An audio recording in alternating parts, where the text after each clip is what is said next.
My husband used Trump's tax bill as an excuse to ruin me. But his mistress never saw this coming. I was staring at the envelope in my hand when his voice echoed in my head. This new bill changes everything. We need to restructure. Those were his exact words 2 months ago. And I believed him. I trusted him. Because why wouldn't I? We were married for 15 years. We had 2 beautiful kids. We built a life together, or so I thought. Before we continue, please subscribe to the channel and write in the comments what time it is where you are now and where you are watching from. But tonight, sitting at a dinner table across from the man I loved, I realized something. The person I trusted most was the one holding the knife behind my back. And when I found out the truth, when I discovered what he and his mistress had planned, I didn't cry. I didn't beg. I smiled and handed him the very envelope that would destroy his world. Mark and I were high school sweethearts. He had this confident smile, the kind that made you believe everything was going to be okay. I fell for that smile, and for years I believed in it. We built a life together. 2 beautiful kids. A home that wasn't perfect, but it was ours. And through it all, we were partners, or at least I thought we were. See, Mark wasn't just my husband. He was the man I trusted with everything. The bills, the mortgage, the investments, he handled it all. I stayed focused on our kids, our home, and my job as a part-time teacher. He always said, "Don't stress about money, babe. I've got us covered." And I believed him. Until the night everything started to change. The night he brought up Trump's new tax bill. It was after dinner, kids were asleep. Mark was scrolling through his phone, reading some news article, with this excited look on his face. He said, "This is big, babe. This new bill, one big, beautiful bill, it's going to change everything for us." I looked at him, confused. "What do you mean?" He explained, with that same charming grin. "If we restructure everything, bank accounts, property titles, we can save thousands. More deductions, better returns." I didn't understand much about taxes. I trusted him, like I always did. So when he said, "Just sign these forms so I can handle it," I signed. Without asking questions. Because he was my husband. Because we had a life together. Because I never imagined he'd use that bill as a weapon, not just to steal my trust, but to take everything from me and our kids. At first, everything seemed normal. Mark acted like the same man I'd known for 15 years. He kissed me goodbye before work, played with the kids after dinner, even sent me sweet texts during the day. But then a little things started to change. Things I couldn't ignore. First, he started working late. And not the kind of late that comes with a quick text like, "Babe, running behind. Don't wait up." No. He'd come home hours after midnight, showered, with a faint scent that wasn't his cologne. Then the credit card bills stopped coming to the house. When I asked about it, he shrugged. "Oh, I switched everything to paperless. Easier that way." I wanted to believe him. But my gut wouldn't let me. The real warning sign came one Saturday afternoon. I was cleaning the kitchen when my son, Ethan, came running and holding Mark's iPad. "Mommy, can I play games on this?" I smiled and said yes, until a notification popped up on screen. A text message. From someone named S. It said, "Can't wait for our weekend, love." Did she sign the papers yet? My heart stopped. My hands shook so hard, I almost dropped the iPad. What papers? What weekend? I clicked the thread, praying it was some misunderstanding. But it wasn't. There were dozens of messages. Flirty texts. Hotel confirmations. And then, one sentence burned into my brain. "Once everything's in my name, we'll finally have the life we deserve." That's when the truth hit me like a freight train. Mark wasn't restructuring our finances for the tax bill. He was restructuring them for her. The man I trusted most was planning to leave me and take everything with him. And in that moment, as the room spun and tears blurred my vision, something inside me changed. I wasn't going to cry. I wasn't going to beg. I was going to fight. And when I was done, Mark and his mistress would regret ever underestimating me. That night, I didn't sleep. I lay in bed next to him, listening to his steady breathing while my heart pounded like a war drum. Every "I love you," every promise, every laugh we'd shared now felt like a cruel joke. But I didn't confront him. Not yet. If Mark was planning to destroy me, I needed proof and a plan. The next morning, when he kissed my forehead and said, "Going to the office early," I smiled and nodded. Then I grabbed my phone and started digging. First up, our joint accounts. Or what used to be our joint accounts. Most of our savings gone. Transferred to an account under his name alone. An account I never even knew existed. Next, I called the bank pretending to be his assistant. The woman on the line said cheerfully, "Yes, the restructuring forms were approved yesterday. He's listed as sole owner on the primary assets now." My stomach dropped. Everything, our house, our investments, even the kids' college fund, was now under Mark's name. And I had signed the papers that made it possible. Because he told me it was for the tax bill. I felt sick. But the worst was yet to come. Later that day, when Mark left for meetings, I followed him. I parked a few cars behind and watched as he walked into an upscale hotel downtown. And then I saw her. Tall, sleek, in a red dress that screamed expensive. She wrapped her arms around my husband like she owned him. Like I didn't exist. I stayed in my car, gripping the steering wheel so hard my fingers turned white. Through the glass doors, I saw them laughing, checking in, and then they disappeared into the elevator. That's when rage turned into clarity. I wasn't just up against betrayal. I was up against two people who thought I was weak, who thought I'd roll over and let them take everything I built. But they forgot one thing. You don't betray a woman who knows your secrets.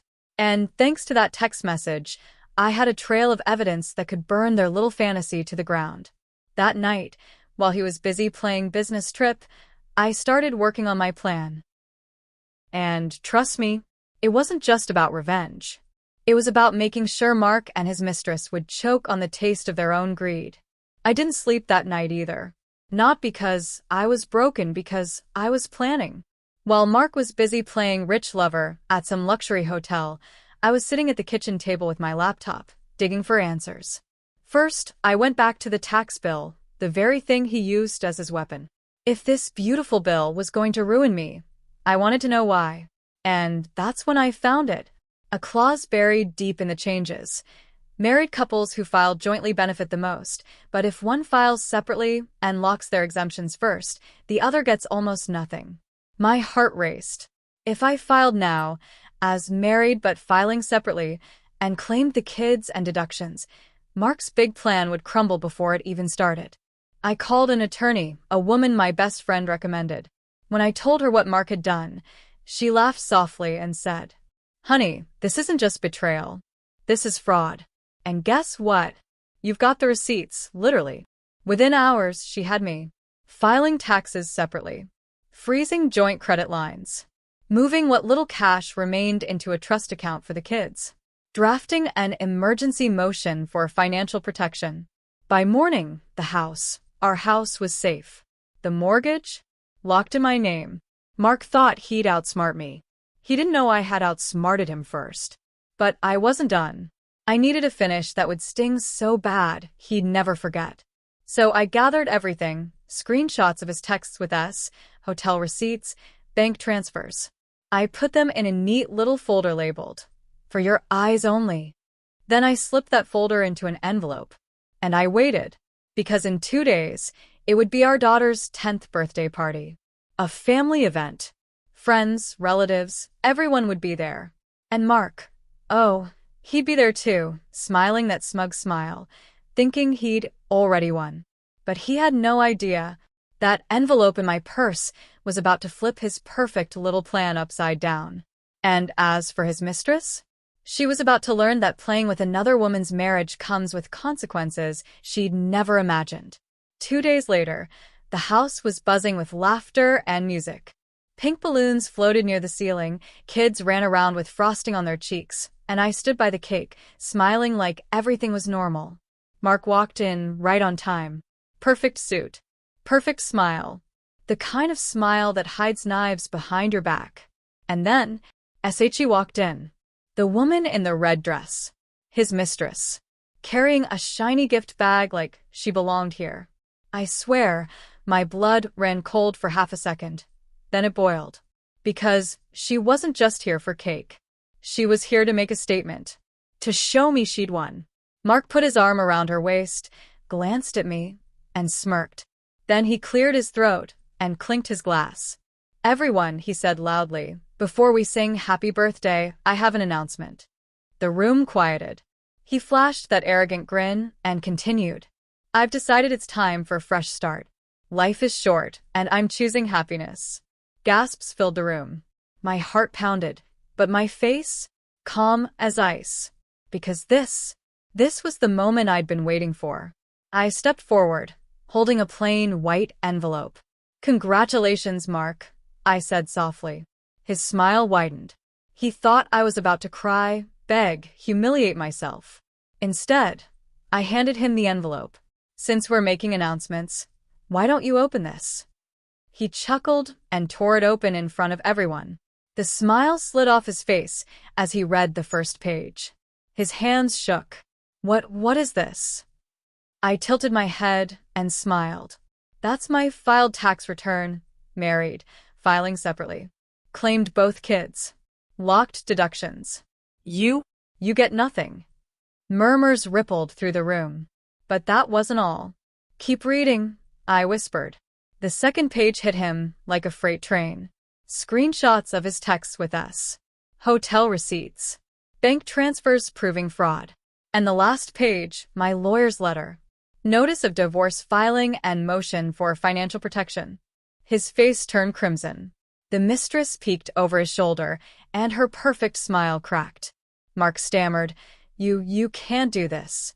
"Oh, I already did," I said, voice calm but sharp as glass. "And by the way, those transfers you made? My lawyer already flagged them as fraudulent. Hope you like courtrooms." The room was dead silent, except for the sound of Mark's perfect life crumbling. Mark didn't say another word. He just stood there, clutching that envelope like it was a live grenade. The mistress? She slipped out of the room, her heels clicking like a confession.